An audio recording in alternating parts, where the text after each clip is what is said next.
Hello guys! Welcome back to our YouTube channel. For today's video, gagawa tayo ng DIY emergency USB charger. So kapag brownout or blackout, meron tayong charger na magagamit para i-charge ang ating mobile phone or power bank. Pero bago ang lahat, kung hindi ka pa nagsasubscribe sa ating YouTube channel, mag-subscribe ka na for more DIY video, tips, and tutorials.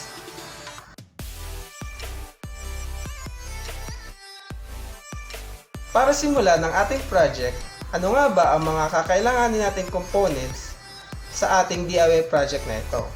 So una ay ito.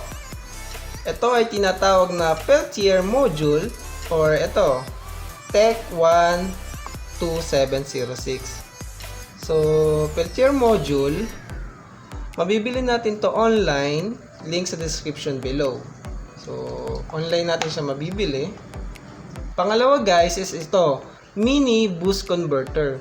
So yung mini boost converter, ang ginagawa niya is binuboost niya yung 1 to 5 volts voltage input natin into a regulated 5 volts output. So yung 5 volts output natin, yun yung kailangan natin para i-charge yung mobile phone or power bank.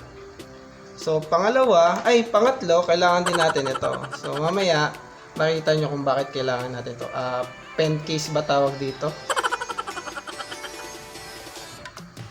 Bahala na. Pencil stand guys, yan. Pencil stand. Yan, dyan. Ito. Tapos, ito, kailangan din natin. Heatsink yan galing sa lumang laptop. So, insert ko na lang yung clip para makita nyo kung saan ko ito kinuha guys, ha. Yeah.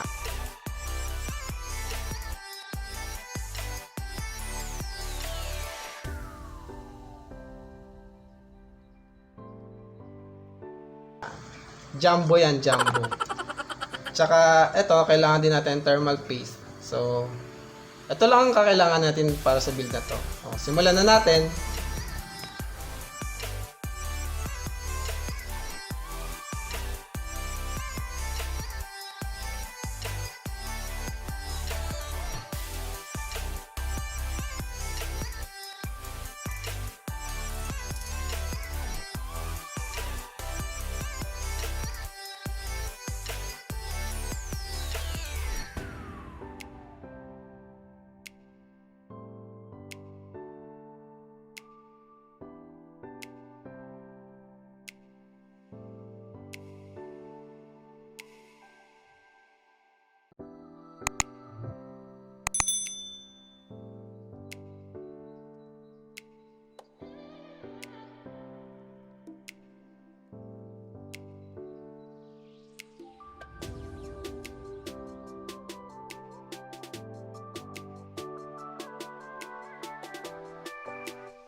for testing na tayo. So, brown out. Walang kuryente. Charot lang. May kuryente talaga. Kunwari lang yun, pero testingin natin. So, may ano tayo, heat source. Yan. Pasok natin. So, yung kandila natin, or any heat source, napansin nyo, mausok. Mausok guys, may sunog. So, hintayin lang natin siyang uminit. Lagay na natin yung apoy sa ilalim. Tapos, testingin na natin kung mag-charge yung phone natin gamit yung ating DIY emergency USB charger. So, ikabit na natin yung USB cord. Dito, ayun yung boost converter.